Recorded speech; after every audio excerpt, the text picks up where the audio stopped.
नमस्कार, मैं अशोक कुमार पांडे और स्वागत है आपका द क्रेडिबल न्यूज पर। अभी तक की सबसे बड़ी खबर यह है कि सुप्रीम कोर्ट ने यूजीसी अधिनियम पर रोक लगा दी है।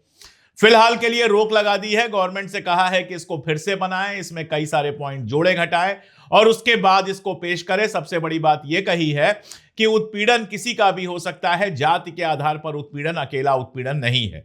अब यहां बहुत इंटरेस्टिंग बात यह है कि पायल तड़वी की मां ने और रोहित वेमुला की मां ने, जिन दोनों के बच्चों ने जातीय उत्पीड़न के चलते आत्महत्या की थी, उन्होंने सरकार से मांग की थी, उन्होंने बाकायदा पिटीशन डाली थी, जिसके बाद सुप्रीम कोर्ट ने कहा था और सरकार ने यह अधिनियम बनाया था। दोनों जिन्होंने यह अपील की थी और जिनके कहने पर यह अधिनियम बना था, वो जातीय उत्पीड़न की बात कर रहे थे। लेकिन अब सुप्रीम कोर्ट का कहना है कि जातीय उत्पीड़न कोई भी किसी का कर सकता है और इस आधार पर दोबारा उसको बनाने के लिए कहा है। बहस जब मैं ये वीडियो बना रहा हूं तो अभी चल रही है और एक बात बहुत साफ साफ दिखाई दे रही है कि सरकारी वकील साहब जो हैं वो कुछ खास प्रतिकार करते हुए नजर नहीं आ रहे हैं। जैसा लग रहा है वो ये कि सरकार इस बात से थोड़ी खुशी है कि अच्छा है सुप्रीम कोर्ट ने ही इस पर रोक लगा दी, हमको वापस नहीं लेना पड़ा। कारण बहुत साफ है। कारण यह है कि इस अधिनियम को लेकर खासतौर पर जो नॉन रिजर्व कैटेगरी वाले लोग हैं वो सड़क पर आए थे। यूपी में खासतौर पर आंदोलन बहुत तेज हो रहा था। अगर यूपी में देखें तो देवरिया में, लखनऊ में, बरेली में और तमाम सारी जगहों पर युवा सड़क पर उतरे और उन्होंने अलग अलग तरीके से आंदोलन किया। आपत्तिजनक नारे लगाए गए, मोदी के नाम लेकर मोदी का ऐसी ऐसी चीजें लिखी गई जो स्क्रीन पर मैं आपको दिखा दे रहा हूं। जाति का नाम लिया गया, तेली कहा गया उनको। मैं उसको पढ़ नहीं सकता हूं क्योंकि वो पढ़ना भी मेरे लिए अपमानजनक है, लेकिन ये सारा कुछ कहा गया उन लोगों द्वारा जो नरेंद्र मोदी के और भारतीय जनता पार्टी के भक्त और समर्थक रहे हैं। जो लोग सड़क पर आए वो भी वही लोग हैं जो ट्रेडिशनली भारतीय जनता पार्टी के समर्थक रहे हैं और शायद इसीलिए सरकार के ऊपर बहुत ज्यादा दबाव था। मामला यहां तक पहुंचा कि यति नरसिंहानंद ने इसको मुसलमानों की साजिश बता दिया। ये तो कारण है, मैंने बताया ना, ये मुसलमानों की साजिश है भाई।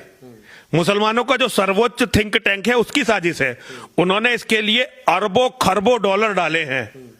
उन्होंने इसके लिए हजारों वेश्याओं का सहारा लिया है। हमारे हजारों लोग हैं जिनको वो बड़े बड़े धर्माचार्य हैं। जितने भी लोग हमारे दुबई जाके कथा करते हैं वो कथा थोड़ी करते हैं, वो वहां जाते हैं पैसे के लालच में और जाकर फंस जाते हैं, फिर ब्लैकमेल होते हैं।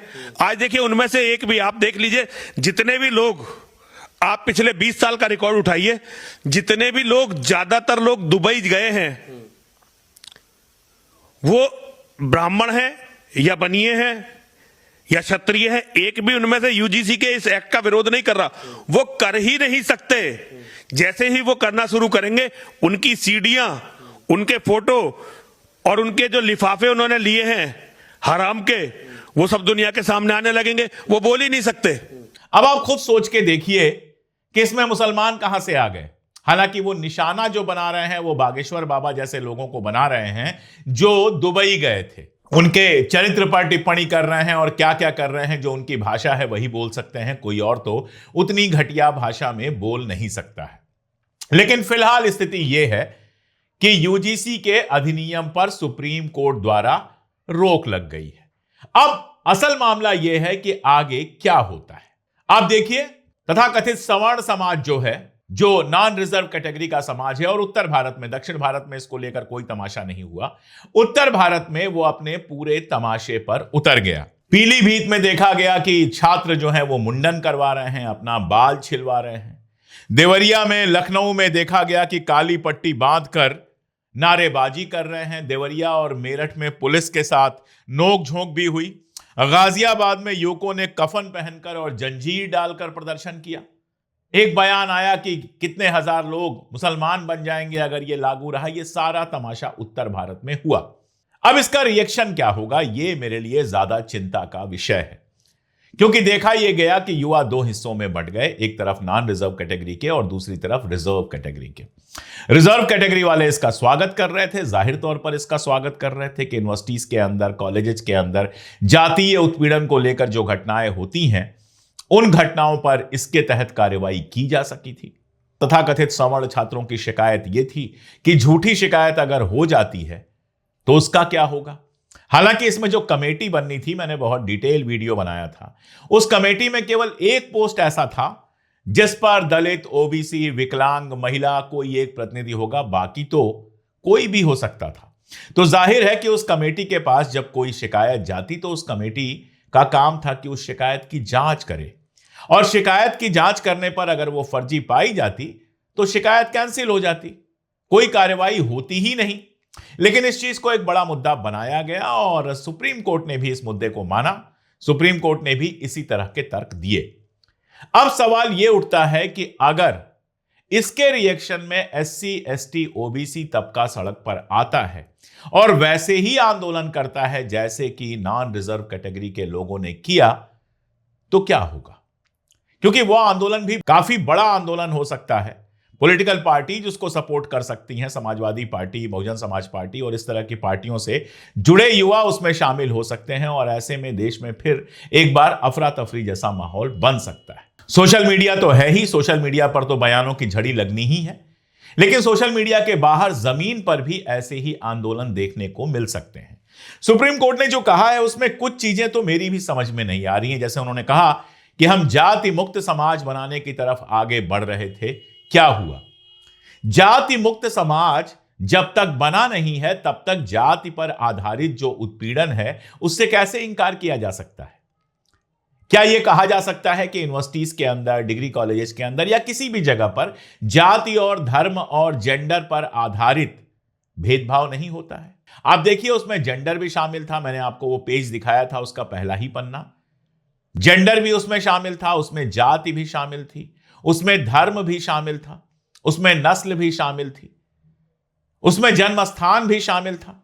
यानी किसी भी तरह का कोई भेदभाव नहीं किया जाना चाहिए, यह उसके पीछे भावना थी। जहां तक यह सवाल है कि फर्जी शिकायत पर सजा नहीं मिलेगी या फिर सामान्य छात्रों को, सामान्य वर्ग के छात्रों को नियमों से बाहर रखा जाएगा, दिग्विजय सिंह के बयान के बाद ऐसा लगता है कि जानबूझकर यूजीसी ने यह सब गड़बड़ की है। दिग्विजय सिंह का कहना है, दिग्विजय सिंह इस कमेटी के चेयरपर्सन थे, उनका यह कहना है कि समिति ने ना तो फर्जी शिकायत पर सजा वाले प्रावधान को हटाने की कोई सिफारिश की थी और ना ही सामान्य वर्ग के छात्रों को नियमों से बाहर रखने की। ये दोनों फैसले यूजीसी ने अपनी मर्जी से लिए हैं। तो कहीं ऐसा तो नहीं कि ये दोनों फैसले इसलिए लिए गए ताकि विवाद खड़ा हो, विवाद खड़ा हो और मामला कोर्ट में जाए और कोर्ट में एक रास्ता मिल जाए इसको किसी भी तरह से रोकने का। क्या यूजीसी में कुछ लोग ऐसे बैठे हुए थे जो चाहते थे कि किसी भी तरह से यह अधिनियम ना आए? क्या समिति ने जो रिकमेंडेशन दिए थे वो मानने की जगह अपनी तरफ से यूजीसी ने इसमें जोड़ घटाना किया? खासतौर पे वो नियम हटा दिया जिसमें फर्जी शिकायत पर सजा मिल सकती थी और सामान्य वर्ग के छात्रों को नियमों से बाहर रख दिया, ऐसा कर दिया कि उनका उत्पीड़न नहीं हो सकता है। यह सब कुछ क्या यूजीसी ने अपने मन से किया? अगर यूजीसी ने अपने मन से किया है तो एक सवाल जो मैंने पूछा वो फिर से खड़ा होगा कि क्या यूजीसी जानबूझकर इसमें ऐसे लूप होल्स डालना चाहती थी जिसके चलते विवाद पैदा हो और फिर मामला जब कोर्ट में जाए तो कोर्ट इस पर रोक लगा दे? ये सारे सवाल बहुत महत्वपूर्ण हो गए हैं क्योंकि देखिए, एक बात से तो कोई इंकार नहीं कर सकता कि इस तरह का एक अधिनियम होना चाहिए। 2012 का जो अधिनियम है उसको सुधार करके एक नया अधिनियम होना चाहिए जिससे कि इक्विटी कैंपस के अंदर हो सके। कैंपस के अंदर जाति, धर्म, जेंडर, जन्म स्थान, नस्ल, इन सारी चीजों के आधार पर कोई भेदभाव ना हो सके, इसलिए इस तरह के अधिनियम की जरूरत तो थी।